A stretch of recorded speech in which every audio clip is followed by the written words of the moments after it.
Estimados estudiantes, voy a continuar con la segunda parte de la clase que vimos anteriormente, que correspondía al liberalismo y a su difusión por el mundo. Recapitulando un poco lo que explicamos la sesión anterior.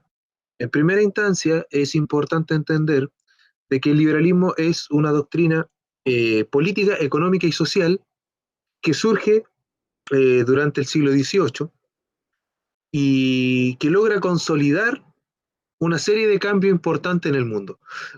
Los cambios más importantes que se dan gracias al liberalismo son principalmente dos revoluciones. ¿Ya? En primera instancia, la revolución industrial, ¿ya? Y en segunda instancia, la revolución francesa. La revolución industrial genera cambios económicos en los medios de producción, en la forma en la cual los distintos empresarios o los distintos comerciantes cambian la forma en la que crean sus productos. Voy a poner un ejemplo sencillo para que se entienda mejor. Una abuelita que teje, ¿cierto? Su forma, la forma de crear su producto, que vendrían a ser chalecos o bufanda, sería a través de tejer, ¿cierto? Con hilo, con sus manos, ¿cierto? Y con los palitos para tejer. ¿Me entienden? En cambio, cuando cambia la forma de producir un chaleco, lo que incorpora esta abuelita es la tecnología, ¿me entienden? Crea, ¿cierto?, una máquina que le permite sacar de forma más rápida la lana de la oveja, invierte, ¿cierto?, en comprar una máquina que le permita coser de forma más rápida que con los palillos, y eso acelera el tiempo de producción de la creación del chaleco, ¿cierto? El chaleco yo lo voy a obtener más rápido, ¿ya? En primera instancia, ese es el cambio que produce la revolución industrial. En este sentido, la revolución industrial es un cambio que se produce gracias al liberalismo económico, producto que el liberalismo económico va a imponer esa idea.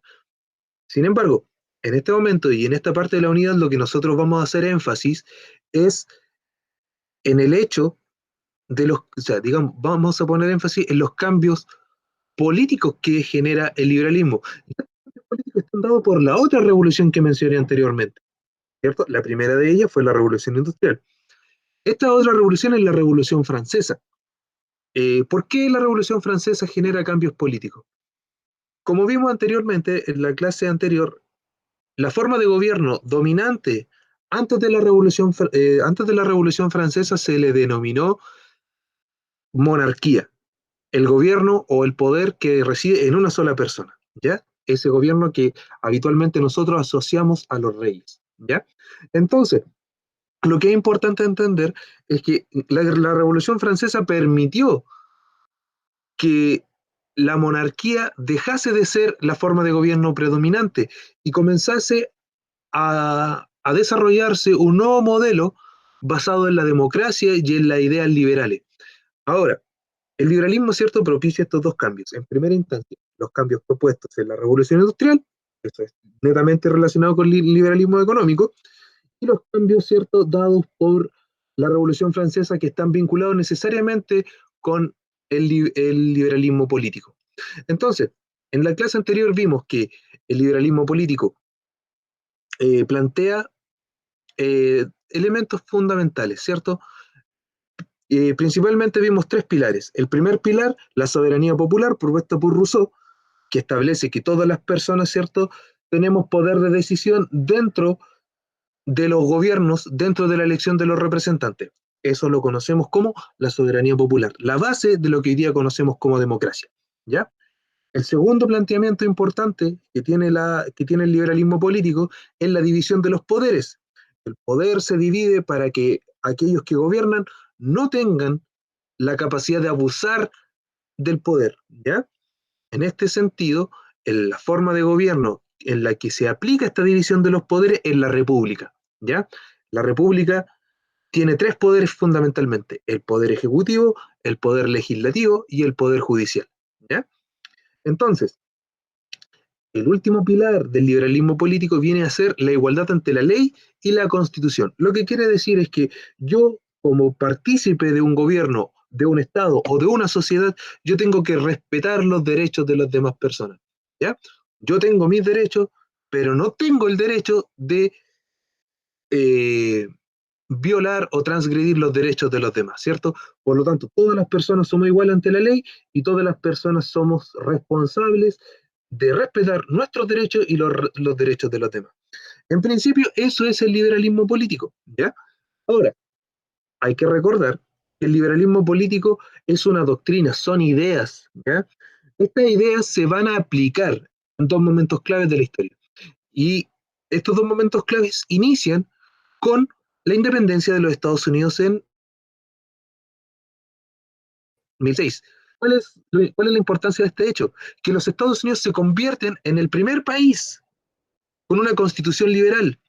Es el primer país en el mundo que aplica las ideas liberales necesariamente en una forma de gobierno concreto. Y los Estados Unidos de Norteamérica va a ser un ejemplo para la configuración de un gobierno tal y como lo conocemos hoy día, con elecciones democráticas, con división de los poderes, con una necesaria participación de la ciudadanía en los procesos electorales y en la conformación de un gobierno, digamos, democrático. ¿Ya? Entonces, para precisar un poco esto, nosotros tenemos que George Washington es el primer presidente electo de los Estados Unidos de Norteamérica y la Constitución de los Estados Unidos de Norteamérica, que va a ser un documento clave dentro de la elaboración de las demás constituciones a nivel del mundo, va a ser Thomas Jefferson. ¿Ya? Me interesa que estos dos nombres queden destacados dentro de su apunte, porque George Washington es un modelo a seguir para el liberalismo. De hecho, va a ser uno de los íconos del liberalismo hasta la actualidad. Y Thomas Jefferson también va a ser un ícono respecto al ámbito legal o el sustento legal que tienen los estados en el mundo. ¿Ya? Los Estados Unidos va a ser un ejemplo para Chile, para Argentina, para los diferentes países de América que se van a independizar durante este momento. ¿Ya? Entonces, en principio me interesa que queden esta idea, ¿cierto? La importancia que tiene el liberalismo en la revolución industrial y en la revolución francesa, y cómo se aplican estas ideas dentro de la independencia de los Estados Unidos de Norteamérica, ¿cierto? La idea de la soberanía popular, de la división de los poderes y, sobre todas las cosas, la igualdad ante la ley y la constitución, ¿ya? Entonces, para continuar esto, es importante entender de que la constitución de los Estados Unidos tiene diferentes características y cada una de estas características permiten dar orden a cada uno de los elementos que compone un Estado, ¿ya? Tengan en consideración de que este tipo de orden que establece la Constitución de los Estados Unidos es variable, ¿ya?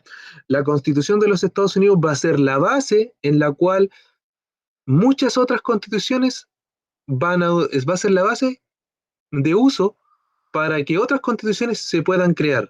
¿Se entiende? No sé si se entiende la idea. La idea significa que la madre de las constituciones que surgen durante este periodo llamado constituciones, o sea, revoluciones nacionales y liberales, va a ser la, la constitución de los Estados Unidos de Norteamérica. Y de ahí se van a derivar otras constituciones, ¿ya? Sobre todo las de acá, de América Latina, de nuestra América, son constituciones que derivan de la constitución de los Estados Unidos. Y por ejemplo, voy a repetir esto, existen principios que van a ser calcados en todos los países del mundo. Voy a dar los principales, los que se repiten sobre todo acá en nuestra América. El primer principio que es esencial dentro de las constituciones que van a tener todos los países de nuestra América va a ser la separación de los poderes del Estado. Todos los países de nuestra América tienen una constitución que dice que la forma de gobierno de los países es una república. Nosotros actualmente vivimos en la República de Chile, ese es el nombre de nuestro país. Somos una república. ¿Y por qué somos una república? Porque existe separación de los poderes del Estado. ¿Cuál es la característica de esto? El poder y las responsabilidades del Estado se dividen entre el poder legislativo, el que hace las leyes, el poder ejecutivo, el que hace cumplir las leyes, en el estricto rigor, es quien administra, ¿cierto? Y quien está pendiente de que estas leyes se cumplan, y el poder judicial, quien interpreta las leyes y quien designa los castigos o las penas para aquellos que las infringen, ¿ya? Otro principio que es importante dentro de las constituciones y se va a dar en muchos países de América Latina es el control y el equilibrio de los poderes del Estado. Esto quiere decir lo siguiente, que cada gobierno tiene diferentes instituciones y estas instituciones se regulan entre sí, ¿me entienden? El poder ejecutivo, de cierta manera, controla lo que hace el poder legislativo. Sin embargo, el poder legislativo también asesora al poder ejecutivo y el poder judicial también está pendiente de lo que hace tanto el poder legislativo como el poder ejecutivo. Cada institución dentro de la conformación de un Estado permite la autorregulación del Estado, ¿ya? El Estado, imagínense, son como los dedos de la mano. Cada institución que compone el Estado depende de la otra. Porque si yo ocupo solamente un dedo, yo no puedo, yo pierdo la movilidad de toda la mano, ¿ya? Cada institución que forma parte del Estado, ya sea la familia, carabineros, el servicio de salud, la educación, eh, la seguridad que brindan las Fuerzas Armadas, entre muchas otras, cada una de ellas funciona como una parte del Estado y cada una de ellas se autorregula entre sí, con la finalidad de que juntos se logre este funcionamiento que tiene el Estado, que permite cubrir, ¿cierto?, las necesidades que tienen las personas que lo componen, ¿ya? El siguiente principio que es importante y que se va a dar en toda nuestra América Latina es el republicanismo, ¿ya? ¿A qué me quiero referir con esto? El republicanismo es una forma de gobierno en donde el jefe de Estado es un representante elegido por las personas de esa república, ¿ya? Y este es electo democráticamente. Estos representantes son elegidos tanto en el poder legislativo como en el poder ejecutivo, y en algunos casos también se puede elegir en el poder judicial. En el caso chileno, nosotros tenemos elecciones legislativas en donde se elegimos a senadores y diputados, y tenemos también elecciones presidenciales, elecciones municipales y elecciones de consejeros regionales. Son funcionarios de gobierno que son electos democráticamente. ¿Por qué? Recuerden que el principio de separación de los poderes me señala de que el poder tiene que estar dividido para que no se cometan abusos, ¿ya? Otra parte importante que tienen las constituciones liberales que surgen en América Latina son la de los derechos individuales. Los derechos individuales incluyen la vida, la libertad y la propiedad, ¿ya? Todos y cada una de las constituciones tienen que respetar la vida, tienen que resguardar la libertad y tienen que resguardar también la igualdad ante la ley, ¿ya?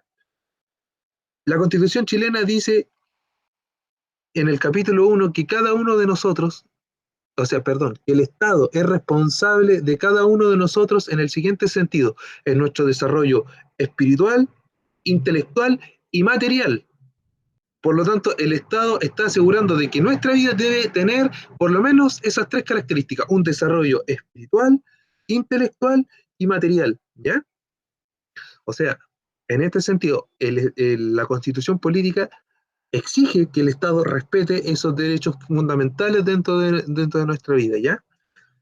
Eh, Otro principio importante es que el gobierno está limitado. Tengan en consideración de que las monarquías, chiquillos, duraban generaciones. Hay monarquías que duran décadas, otras duran siglos, y algunas se extendieron por muchos, pero muchos siglos. Entonces, ese pensamiento deriva de que el poder está ilimitadamente en una familia.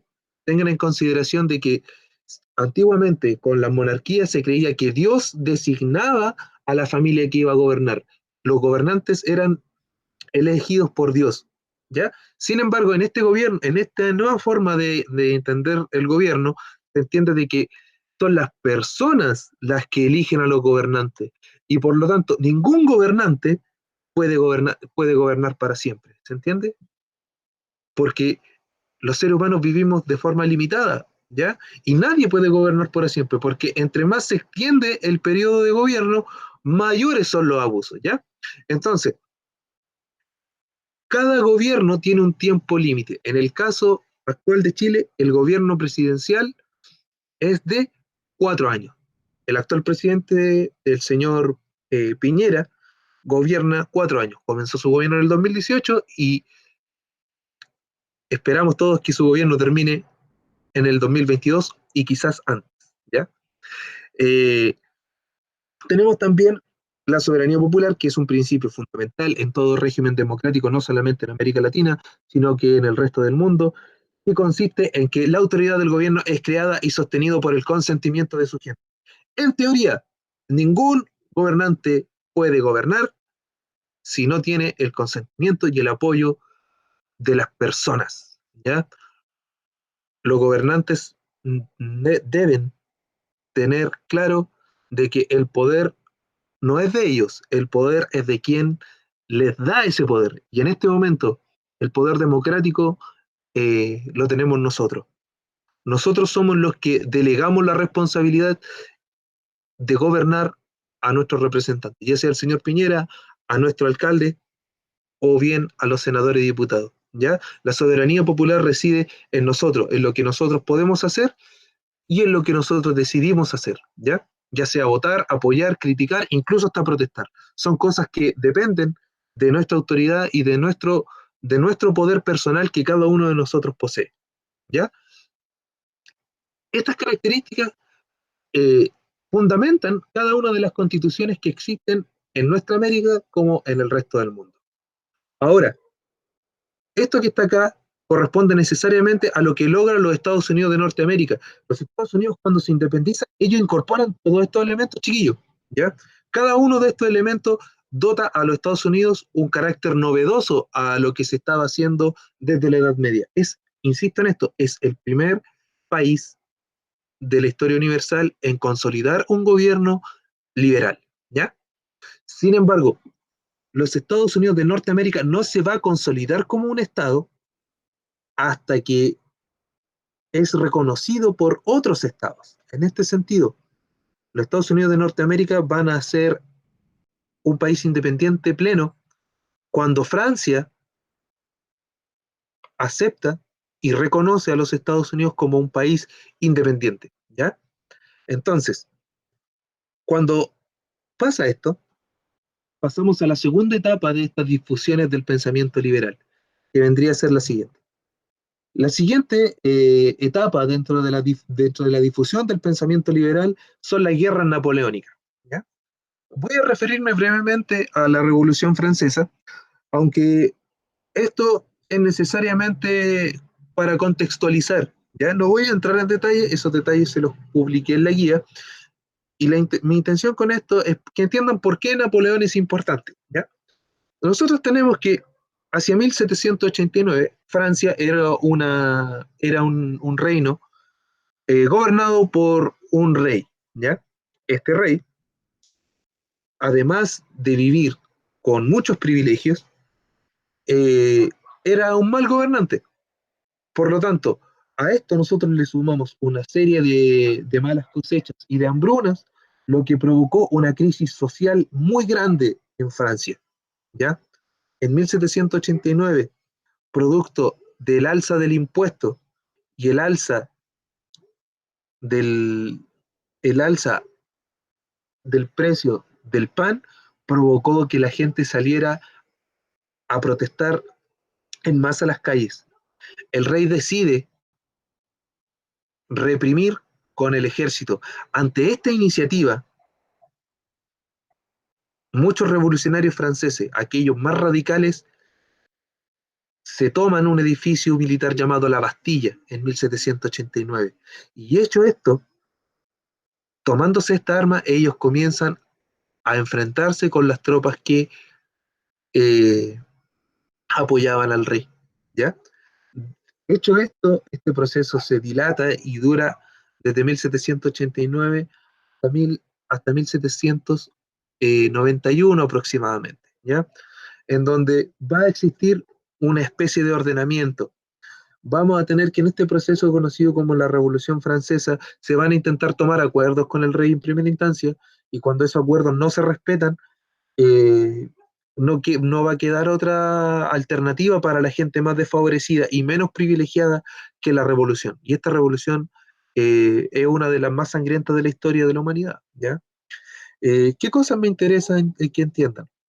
La revolución francesa en sí nos permite entender dos cosas, que ninguna revolución sale, digamos, desde la nada. Toda revolución tiene consecuencias, tiene antecedentes que vienen desde antes y que estallan en un momento más. Imagínense que todas las revoluciones son como una especie de olla a presión, sobre todo las revoluciones que son políticas y, y sociales, ¿ya? Es una olla a presión con que constantemente está ahí aguantando. En 1789 esta situación no da más y lamentablemente se incurre en una serie de asesinatos. Posteriormente de este estallido revolucionario se va a intentar ordenar esta, esta crisis, ¿ya? Esta crisis rompió con las clases sociales de la época y un nuevo grupo denominado la burguesía va a ser quien va a tomar la organización de Francia, ¿ya? Y en esta nueva organización van a surgir ciudadanos que van a tener un gran protagonismo. El primero de ellos es uno que se le llama Maximilien Robespierre. Robespierre va a ser un ciudadano que va a intentar controlar el caos que estaba generando el pueblo francés. ¿Y qué va a hacer Robespierre? Robespierre va a hacer una purga, una matanza de gente, en donde va a intentar aniquilar tanto a aquellos que están a favor de la revolución como a aquellos que están a favor del orden, pero que son opositores del Robespierre. Va a hacer una masacre y va a aniquilar a todo tipo de opositor. En este periodo de tiempo se conoce como el reinado del terror, ¿ya? Sin embargo, la Revolución Francesa nos enseña que en cuanto se abandona, se logra derrocar a un rey y luego el rey es reemplazado por una persona sedienta de poder, posteriormente esta persona también cae, ¿ya? Entonces, una vez finalizado el reinado del terror con Robespierre, va a haber un joven general francés que va a tener un protagonismo importante que probablemente él no imaginaba. Y este general francés va a ser Napoleón Bonaparte, ¿ya? Napoleón Bonaparte va, sin querer quizás, va a establecer el canon de lo que va a ser una identidad nacional vinculada a un Estado y va a hacer de Francia un imperio grande, ¿ya? Napoleón Bonaparte se consolida como emperador de Francia entre 1799 y 1810. ¿Por qué este periodo dentro de las revoluciones nacionales y liberales se llama la Guerra Napoleónica? Porque Napoleón, en el afán, ¿cierto?, de hacer de Francia una nación grande, mientras estaba resolviendo la crisis interna que tenía, Napoleón logró unificar a Francia en pos de la conquista. Entonces, Napoleón, entre 1799 y 1810, desarrolla una serie de campañas militares que van a hacer de Francia una nación próspera y una nación unificada, bajo este liderazgo que infunde Napoleón Bonaparte. ¿Ya? Ahora, como dice el texto, Napoleón Bonaparte conquista gran parte del centro de Europa. Naciones como Italia, España, eh, parte de Alemania y de Austria son conquistadas por Napoleón. De hecho, Napoleón se va a hacer famoso porque él desarrolla una campaña que lo lleva hasta Rusia, ¿ya? Y en Rusia Napoleón va a tener una derrota producto del invierno ruso y lo va a obligar a retroceder. Ahora, ¿qué es importante de esto? ¿Y por qué digo que Napoleón quizás no era consciente de lo que estaba haciendo? Que cada una de sus conquistas difundían los ideales que hicieron de Francia una nación poderosa. Esa unificación que Napoleón logró con los franceses al momento de llevar a Francia hacia la conquista, también unió a otros países para unirse en contra de Napoleón. Quiero ser claro en esto. Si Napoleón conquista una nación diferente a Francia, es obvio que aquellos que son conquistados se van a rebelar ante Napoleón, porque hay una premisa dentro del estudio del poder, que es la siguiente: donde hay poder o en donde se ejerce poder, también hay resistencia. Por lo tanto, si yo conquisto, en algún momento aquellos a quienes conquisté se van a resistir a mi poder, se van a hacer lo posible para que yo no lo gobierne. Entonces, esto fortalece la unificación de los pueblos para sacar a Napoleón y ocupan los argumentos del liberalismo para unir a la gente y sacar a Napoleón en Europa. ¿Ya? Ahora, sin embargo, la derrota de Napoleón no se va a lograr necesariamente por la unión de cada uno de los integrantes ciudadanos como la Revolución Francesa. No es que a Napoleón le hagan una revolución. Napoleón va a ser derrotado de otra manera. Napoleón es derrotado gracias a una alianza, y esta alianza se da en 1814. Los imperios más poderosos de Europa le hicieron frente y lo derrotan en 1815. En 1814 se desarrolla algo llamado como el Congreso de Viena. El Congreso de Viena es un congreso encabezado por los imperios más poderosos de la época: Austria, Prusia y Rusia. Posteriormente se va a sumar Inglaterra. Estos cuatro imperios se van a coordinar militar y políticamente para vencer a Napoleón, y logran derrotarlo definitivamente en 1815. ¿Ya? Sin embargo, lo que lograron fue derrotar a Napoleón. Napoleón, digamos, es descartado como una figura política importante en ese momento. Sin embargo, Napoleón no es el responsable de la independencia. Napoleón es un agente indirecto, las provoca, pero sin querer. Su intención era la fama personal, conquistar porque podía hacerlo y porque tenía el hambre de hacerlo. ¿Ya? Los grandes imperios no previeron eso, no previeron de que gracias a lo que hizo Napoleón, gracias a los actos que hizo Napoleón, el imperio lograron, digamos, derrocar el imperio napoleónico, pero no lograron vencer la idea que estaba detrás. Y esa idea que estaba detrás son los principios del liberalismo. ¿Ya? Eh, en el cuarto punto dice, con esto los grandes imperios de Europa querían detener la oleada revolucionaria en contra de la monarquía. Y en efecto, logran derrotar a Napoleón y logran frenar a aquellas revoluciones que se estaban dando al interior de Europa. Pero esto solamente podrían hasta 1820. Después sería prácticamente imposible. ¿Ya? La importancia entonces de la guerra napoleónica es que promueven o difunden el hecho difunden los principios liberales de forma indirecta gracias a la resistencia que generan los pueblos en contra de Napoleón. ¿Ya? Quiero que veamos este mapa y que me sigan un poquitito acá mientras muestro el cursor del mouse. Y nosotros nos damos cuenta, el imperio francés está con color naranjo, ¿ya? Todo lo naranjo oscuro corresponde a las conquistas que hizo Napoleón, ¿ya? Ahora, cuando vemos el naranjo más claro, nosotros vemos que hay reinos que son conquistados por Napoleón, pero no están siendo gobernados directamente por Napoleón. Y estos reinos son el reino de España, el reino de Italia y el reino de Nápoles, perdón. Y también tenemos acá el reino de Westfalia. Tenemos que en amarillo están estados dependientes. Digamos, Napoleón logró conquistarlos, pero esos estados no están rendidos del todo. ¿Y qué estados tenemos ahí? La Confederación del Rin, que ocupa parte de lo que es Alemania hoy, el Gran Ducado de Varsovia, ¿ya? Y tenemos estados independientes. ¿Cuáles son los estados que van a hacer frente a Napoleón? El estado de Lisboa, el estado de Gran Bretaña, Noruega, Dinamarca y el imperio ruso y el imperio austriaco. En 1814, la alianza entre Austria, Rusia y Prusia, que vendría a ser lo que actualmente es Alemania, se van a unir para derrotar a Napoleón Bonaparte. ¿Ya? Ahora, ¿bajo qué doctrina actúan los reyes? ¿Ya? Hay que entender lo siguiente, y esta parte es muy abstracta y es un poco compleja de entender, pero voy a intentar ser lo más claro posible. Voy a ir lento. Dice, la difusión del pensamiento liberal, el despotismo ilustrado.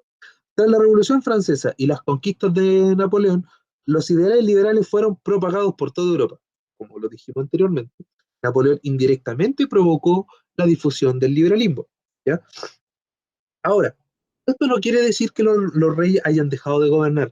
Mientras Napoleón estaba conquistando, cuando él conquistaba, él luchaba contra reyes y contra otras monarquías. Por lo tanto, ¿qué sucedió? En respuesta a esto, los monarcas de Europa, todos los reyes y toda la nobleza de Europa buscaba conservar y mantener los antiguos privilegios sin perder la credibilidad. Ellos buscaban, bajo toda lógica, no perder lo que durante tanto tiempo habían tenido, el poder, ¿ya? Y ellos querían mantener este poder. Ahora, ¿qué es lo importante aquí? Ellos crean una doctrina llamada el despotismo ilustrado, que va a mezclar las principales ideas de la monarquía con las ideas de la ilustración, ¿ya? Y en este sentido van a crear una mezcla que va a mezclar ideas libertarias con las ideas antiguas de la monarquía, ¿ya? Ahora, ¿cuáles son las características del despotismo ilustrado? La primera es el poder absoluto sobre las personas, es decir, los reyes siguen teniendo poder completo sobre todas las personas que gobiernan, ¿ya? Lo cual es un claro ejemplo de una monarquía, ¿ya? Los reyes tienen poder ilimitado. El segundo punto, control social a través de la iglesia y sus instituciones. Como los reyes son electos por Dios o son designados por Dios, la iglesia tiene un rol fundamental para apoyar y mantener el control del poder en las monarquías. Ahora, ¿cuál va a ser el, cuál va a ser el cambio? El control social se va a dar de la siguiente manera. La, la monarquía la monarquía de este tipo o el despotismo ilustrado es una especie de promesa que jamás se cumple. Porque, ¿cuál va a ser la tendencia? Los reyes van a decirle al pueblo, ustedes me deben obedecer. Sin embargo, yo también les voy a dar la oportunidad para que ustedes me aconsejen y yo los voy a escuchar. Entonces, esto es contradictorio, ¿me entienden? Porque el rey ejerce un poder, pero al mismo tiempo él dice, ya, pero igual los voy a escuchar. La pregunta acá es, ¿el rey cumple sus promesas? Lamentablemente, los reyes no cumplen y ningún político cumple sus promesas. Tengan en cuenta de que cuando alguien tiene poder, lo que menos quiere es perderlo, ¿ya? Entonces, los reyes en cierta manera simulan el escuchar a la gente, pero en teoría no lo hacen. O sea, simulan escuchar a la gente en teoría, pero en la práctica lo ignoran completamente. Beneficios, el tercer punto es obtener beneficios personales a través de los impuestos de los ciudadanos. Los reyes siguen cobrando impuestos, los ciudadanos le piden, por favor, señor rey, no cobre tanto impuesto, ok, lo vamos a bajar un poquitito, pero no quitan el impuesto, ¿me entienden? Los reyes se hacen, digamos, los interesados, pero en el fondo nunca se interesaron por las demandas de las personas. Entonces, ¿qué es lo que yo le puse ahí acá para efectos de que se entienda lo que es el despotismo ilustrado? Para esto, para lograr este cambio, adaptaron los ideales de la ilustración y del liberalismo para reencantar a la población. Esto se denominó despotismo ilustrado. El despotismo ilustrado lo voy a definir de la siguiente forma. Es un discurso político que mezcla los principales pilares de la ilustración y elementos del liberalismo con el fin de que las personas se reencanten con la monarquía. Sin embargo, en la práctica era simplemente un discurso y no necesariamente involucraba un cambio real dentro de la forma de gobierno, ¿ya? Como ustedes pueden ver acá, hay un esquema que nos permite determinar cómo funcionaba el despotismo ilustrado. Acá sintetizo todo esto. El despotismo ilustrado es una forma de gobierno que busca conciliar el absolutismo con la idea de la ilustración. Surge en la mitad del siglo XVIII en los estados europeos, ¿ya? Los monarcas europeos se vieron influenciados por la idea de la ilustración y lo asumieron bajo el control del rey. Y se establecen una serie de reformas en la justicia, en la administración, en la economía, en la educación y en la religión, ¿ya? Por ejemplo, en términos de administración, se fomentó la burocracia. En términos de justicia, se redactan leyes y se suprime la tortura. ¿Ya? Es un elemento claro del liberalismo. Se respetan, ¿cierto?, las leyes y el derecho fundamental de la vida. En las reformas, en la economía se establece la liberación de la propiedad y la libertad de comercio. Es decir, los súbditos del rey tienen la libertad de comprar y vender en cualquier lugar. En términos de la religión se establece la tolerancia religiosa, ¿ya? Es decir, se respeta el credo individual que tiene cada una de las personas. Y se establecen, ¿cierto?, en educación diferentes modelos que permiten alternativas, varias alternativas a la educación impuesta por la Iglesia Católica. El despotismo ilustrado, insisto, es una mezcla de cosas, ¿ya? Ahora, esto resultó, como dije anteriormente, el despotismo ilustrado resulta, pero no dura para siempre. Es una respuesta de agonía a la serie de revoluciones que se están viviendo en Europa y el resto del mundo. Ahora, ¿quién va a ser un personaje que se va a esmerar o va a intentar por todos los medios tratar de mantener el poder de la monarquía? Este personaje que está acá es un aristócrata austriaco llamado Clemens von, Clement von Metternich. ¿Ya? Metternich es el principal gestor de la contraofensiva imperial contra Napoleón Bonaparte. ¿Qué es lo que organiza Metternich? Metternich organiza la Santa Alianza compuesta por Prusia, Austria, Rusia y Inglaterra. ¿Ya? Él va a presidir el Congreso de Viena. Viena es una ciudad que está en Austria. ¿Ya? Entonces, Metternich cita esta reunión a los principales estadistas y líderes políticos de Austria, Prusia, Inglaterra, Rusia e Inglaterra y organizan la Santa Alianza con el fin de derrotar a Napoleón. ¿Ya? Ahora, además de esto, Metternich impulsa una serie de ofensivas contra los países que comenzaron sus procesos de independencia. Y esto es importante porque Metternich es quien dice, es quien plantea lo siguiente: ok, vencimos a Napoleón, ¿ya? Pero ahora la monarquía tiene que regresar con todo, y aquello que la monarquía perdió, la monarquía debe recuperarlo. Es por eso que desde 1814 hasta 1820 España reconquista muchos de los territorios que perdió producto del movimiento juntista en América Latina, en donde los países de América se comenzaron a independizar de España. Es en este momento en donde Chile es reconquistado por los españoles, ¿ya? Y esa iniciativa se planea primero en Europa, y el gestor de esta, digamos, de este contraataque de la monarquía es Metternich, ¿ya? Sin embargo, cada uno de los esfuerzos coordinados no lograron frenar las revoluciones nacionales y liberales. Metternich es un personaje que, si bien es cierto, intenta mantener los privilegios de la monarquía, hay algo que es imposible de mantener, y es una lección que roza con la filosofía de la historia. Nosotros como seres humanos somos incapaces de frenar los procesos históricos.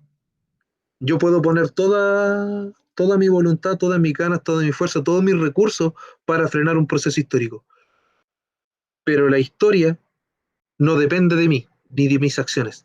La historia es un conjunto de acciones colectivas, son sucesos que están cambiando a cada tiempo. Ningún ser humano tiene el control de la historia. La historia tiene, los seres humanos somos arrastrados por una inercia de la historia. Y aunque nosotros no queramos, las cosas van a cambiar, los regímenes van a caer, los imperios caen, las cosas cambian. La historia en sí es un continuum y ningún ser humano tiene la facultad de detenerla. ¿Ya? Es una lección importantísima porque ninguno de nosotros tiene el control sobre lo que va a ser el futuro. Solamente tenemos cierto control sobre nuestra acción en el presente y sobre nuestras acciones, no sobre las acciones de todos los demás. ¿Ya? Eso es muy importante. Dicho esto, ¿qué es lo que establece Metternich? Metternich, ¿cierto?, establece una acción coordinada entre entre los imperios de Prusia, Austria y Rusia para vencer a Napoleón, ¿ya? Y esto va a resultar, y Napoleón va a ser derrotado en Waterloo en 1815, ¿ya?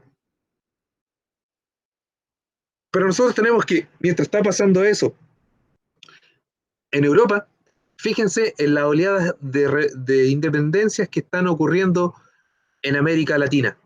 México comienza su independencia en 1821. Guatemala y El Salvador en 1821. Honduras, Nicaragua, Costa Rica y Panamá en 1822. Ecuador, perdón, en 1822. República Dominicana y Puerto Rico en 1821. Colombia en 1819.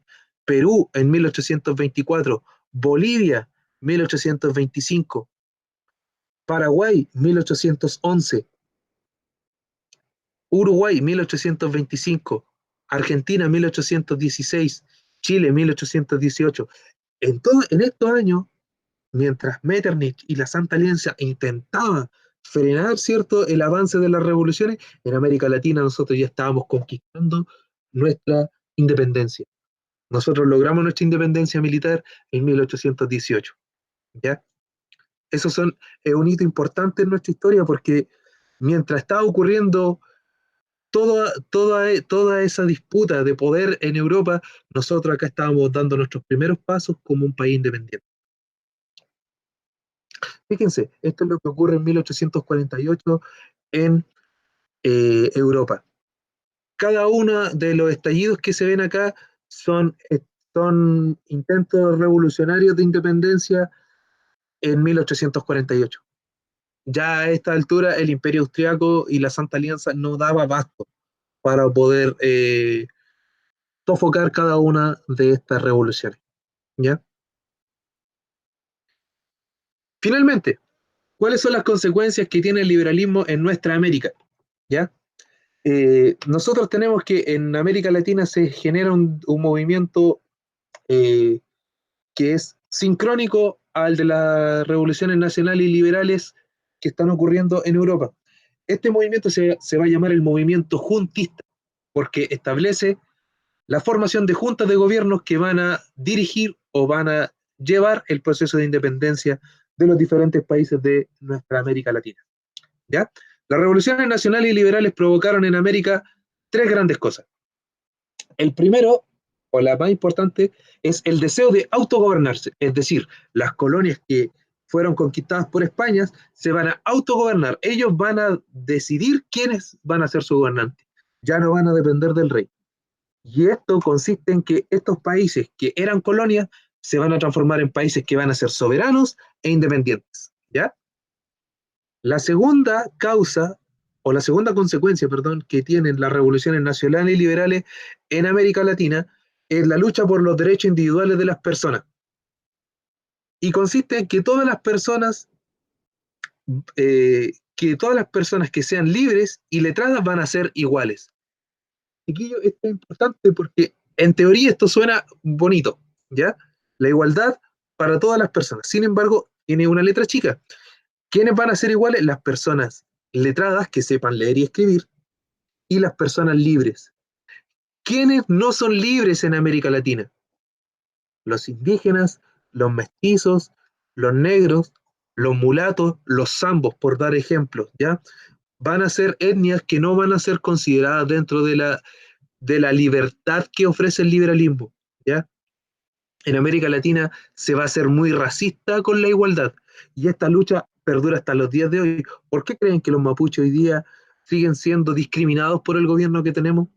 Porque la igualdad es para todos aquellos que no son indígenas, ¿me entienden? Esa es una consecuencia que se mantiene hasta el día de hoy en nuestro Estado chileno, ¿ya? Y por último, vamos a tener que se van a crear repúblicas, políticas republicanas y liberales. Y esto quiere decir que se van a crear constituciones, y como dije anteriormente, basadas en la constitución de los Estados Unidos de Norteamérica, con principios liberales como la soberanía popular, la división de los poderes y la igualdad ante la ley. ¿Ya? Para finalizar y recapitular un poco todo esto, nosotros tenemos que la guerra napoleónica, al igual que la independencia de los Estados Unidos de Norteamérica, ¿ayuda a la difusión del liberalismo? Sí, ¿ya? En el caso de la guerra napoleónica es una difusión indirecta, ¿ya? Los principios liberales sirvieron para combatir a Napoleón. Eso unió a la gente para enfrentar a Napoleón, ¿ya? Hecho esto, las revoluciones se esparcen por Europa y por el resto del mundo. ¿Van a haber intentos de la monarquía de recuperar la credibilidad? Sí. ¿Cómo se va a llamar ese intento? despotismo ilustrado. ¿Ya? El despotismo ilustrado va a intentar subsanar o remediar lo que habían perdido las monarquías. ¿Va a dar resultado? En primera instancia sí, cuando se logra vencer a Napoleón en la batalla de Waterloo en 1815. A la larga, como nos dimos cuenta, es imposible. Es imposible detener la cantidad de revoluciones y procesos de independencia que se está dando simultáneamente en Europa, en América y en otros lugares del mundo. ¿Ya? Quiero dejar la clase hasta acá. Les deseo eh, que tengan buenas noches o días, depende de cuando vean esto, y nos estamos viendo en una siguiente sesión. Un abrazo fraterno, que estén muy bien.